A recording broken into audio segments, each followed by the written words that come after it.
Hi there, and welcome to Storytime with Kay. Today we will read Aladdin by Kathryn Collins. This book was published by Disney Press in 2015. One night in the Arabian desert, the evil sorcerer Jafar put two halves of an enchanted scarab together. It flew out of his hands and into the sand, where a giant tiger head appeared. "After all my years of searching, the Cave of Wonders!" Jafar cried in awe. He was so close to finding the magic lamp. Suddenly, the tiger head began to speak. It told Jafar that only a person of great worth could enter the cave and retrieve the lamp. "I must find this one," Jafar said, "this diamond in the rough."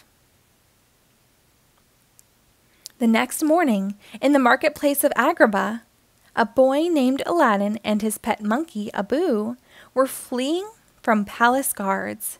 They had stolen a loaf of bread. "Stop, street rat!" called the guards as Aladdin glided over rooftops and through alleyways to escape them. "Gotta eat to live, gotta steal to eat," Aladdin called back as he made his way out of sight. The guards eventually lost Aladdin and Abu. The two friends couldn't wait to eat, but when Aladdin saw two hungry children, he gave the bread to them and returned to his rooftop home with an empty belly. Aladdin sighed as he gazed at the beautiful Agrabah palace. "Someday, Abu, things are gonna change. We'll be rich, live in a palace, and never have any problems at all." Within the palace walls, Princess Jasmine had just rejected another unwelcome suitor. Her father, the Sultan, was not pleased. "Dearest," he began, "the law says you—" "Must marry a prince by my next birthday," Jasmine finished for him. "I hate being forced into this. If I do marry, I want it to be for love." With her birthday only 3 days away, Jasmine decided to flee the palace, disguised as a peasant girl, to live life as she pleased. Jafar, the Sultan's trusted advisor, said he could change Jasmine's mind about getting married. "But," Jafar said, eyeing the Sultan's ring, "it would require the use of the mystic blue diamond." Jafar hypnotized the Sultan with his snake-like staff and stole the ring. He took the diamond to his secret chamber to activate the sands of time. "Reveal to me the one who can enter the cave," he commanded. The sands showed Aladdin. Jafar ordered his guards to bring Aladdin to the palace at once. Meanwhile, Jasmine was enjoying her newfound freedom in the marketplace. When she saw a hungry little boy, she plucked a piece of fruit from a nearby fruit stand and gave it to him. Used to life in the palace, she didn't know she needed to pay for it. "No one steals from my cart! Thief!" shouted the vendor, taking out his sword. Luckily, Aladdin intervened before anyone got hurt. Taking Jasmine's hand, Aladdin led her through the marketplace and away from the angry vendor. Back at Aladdin's rooftop home, they talked about how they both felt trapped in their worlds. They looked into each other's eyes, and Aladdin leaned in to kiss her. "Here you are, street rat!" shouted a guard. "Unhand him, by order of the princess," Jasmine yelled, pulling off her hood. "The princess?" gasped Aladdin, surprised by who she was. "I would, princess, except my orders come from Jafar," the guard responded as he hauled Aladdin away. Fortunately, Abu snuck into the dungeon and freed Aladdin from his chains. Then the little monkey batted his eyelashes at Aladdin, clearly imitating the princess. "I'll never see her again. I'm a street rat, remember? She's got to marry a prince. I'm a fool," Aladdin said. "You're only a fool if you give up, boy," said an old man, emerging from the darkness. "There is a cave," he explained, "filled with treasures beyond your wildest dreams. Treasure enough to impress even your princess." So they struck a deal. Aladdin would retrieve the magic lamp from the cave in exchange for a reward. They escaped from the dungeon through a hidden exit. The old man brought Aladdin and Abu to the entrance to the Cave of Wonders. The tiger head roared open, and a staircase made of sand appeared inside its jaws. "Who disturbs my slumber?" the tiger head thundered. "It is I, Aladdin," Aladdin said faintly. "Proceed," roared the tiger. "Touch nothing but the lamp." Inside the cave, Aladdin and Abu arrived in a glittering chamber filled to the brim with treasure. Mounds of coins, beautifully adorned chests, and countless jewels towered over their heads. "Just a handful of this stuff would make me richer than the Sultan," said Aladdin. Then a magic carpet tugged on Abu's tail, startling the little monkey. "A magic carpet!" Aladdin exclaimed. "Maybe you can help us. See, we're trying to find this lamp." They followed the magic carpet to an enormous cavern. In the center was a huge altar of rocks surrounded by water, and the lamp was at the top of it. Aladdin climbed a bridge over the water. When he finally reached the top of the altar, he wondered what the old man wanted with a dusty lamp. Below, Abu had his eye on a giant red ruby. The magic carpet tried to stop him, but the monkey broke free and snatched the ruby. He had to have it. Suddenly, the room began to rumble and a voice echoed in the cavern. "You have touched the forbidden treasure. Now you will never again see the light of day." Just then, the bridge turned into a slick ramp, sending Aladdin skidding toward hot lava. The magic carpet caught him and headed toward the entrance to save Abu.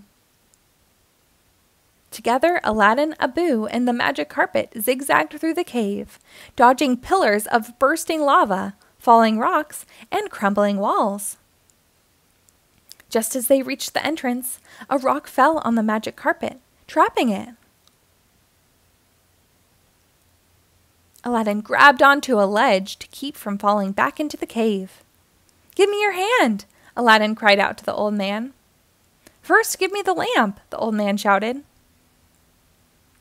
Aladdin gave him the lamp, but the old man laughed as he took off his disguise. It was really Jafar. He let Aladdin and Abu fall back into the depths of the cave. Luckily, the magic carpet freed itself and caught Aladdin and Abu before they hit the ground. Above, the tiger head gave a final roar and sank back into the sand. "We're trapped," Aladdin said angrily. But Abu grinned at Aladdin and pulled out the magic lamp. "Why, you hairy little thief," Aladdin said, patting Abu. "Hey, I think there's something written here." Aladdin rubbed the side of the lamp. The lamp began to rattle in Aladdin's hands, shooting out a stream of pink and purple smoke. Then, poof, a genie emerged. "Here for your wish fulfillment," said the genie. "So, what'll it be, master?" Aladdin didn't want to use any wishes yet, so he tried to trick the genie into helping them escape. "He probably can't even get us out of this cave," he said under his breath. "Excuse me?" the genie gasped. "Are you looking at me? Did you rub my lamp?" Instantly, they were out of the cave and at the desert oasis. Thinking of Princess Jasmine, Aladdin made his first wish. "I wish for you to make me a prince." In a flash, Aladdin was riding into Agrabah in style. Sword twirlers Acrobats and a menagerie of animals escorted him down the city streets. "Make way for Prince Ali!" The parade sang on its way to the palace. Now a prince, Aladdin asked the Sultan for Jasmine's hand in marriage. "I will win your daughter," he added. Jasmine burst into the room. "How dare you?" she cried. "I am not a prize to be won." That evening, Aladdin flew to Jasmine's balcony on the magic carpet. He told her that she was not just a prize. "You should be free to make your own choice," he said. Then Jasmine saw the magic carpet. "Is it safe?" she asked. "Do you trust me?" he replied, reaching out his hand to her. Without hesitation, Jasmine took his hand, and up they zoomed into the sky, flying through clouds high above Agrabah into a whole new world. Meanwhile, Jafar was thinking up an evil plan to get rid of Aladdin. When Aladdin left Jasmine that night, Jafar was waiting for him, with guards. "I'm afraid you've worn out your welcome," Jafar said. His guards tossed Aladdin into the sea, with a weight tied to his ankles. But Aladdin was clever, and had hidden the lamp under his turban. He wished for the genie to rescue him. Aladdin rushed back to the palace. He needed to show Jasmine and the Sultan who Jafar really was. But when he arrived at the palace to expose the evil sorcerer, Jafar's parrot, Iago, stole the lamp and gave it to Jafar. Jafar rubbed the lamp, summoning the genie. "I wish to rule as Sultan," Jafar cried, making his first wish as the genie's new master. Jafar then made his second wish, to become the most powerful sorcerer in the world. He quickly went to work, trapping Jasmine inside a giant hourglass, changing the Sultan into a puppet, and turning Abu into a toy. Aladdin, seeing the lamp, rushed toward it. Jafar trapped him behind a sharp wall of swords, but the street rat was not ready to back down. Aladdin had an idea. "Face it, Jafar, you're still just second best," he said, hinting at the genie's great power. Jafar made his final wish. "I wish to be an all-powerful genie," he said, and another magic lamp appeared. "You want to be a genie? You got it," Aladdin said, holding up Jafar's lamp. Jafar was sucked into the lamp, imprisoned forever. The Sultan was so impressed with Aladdin's bravery that he changed the law so Jasmine could choose her husband. Jasmine, of course, chose to marry Aladdin. But Aladdin still had one wish left. "Genie," he said, "I wish for your freedom." The genie's shackles fell to the ground. "I'm free," the genie said as he hugged Aladdin and thanked him. After a tearful goodbye, the genie flew into the sky. Aladdin knew they would always be friends. Then, turning to Jasmine, Aladdin gently took her hand. Together, they hopped on the magic carpet and soared into the clouds. The end. Thank you for reading along. Be sure to rate and follow us for new episodes posted daily.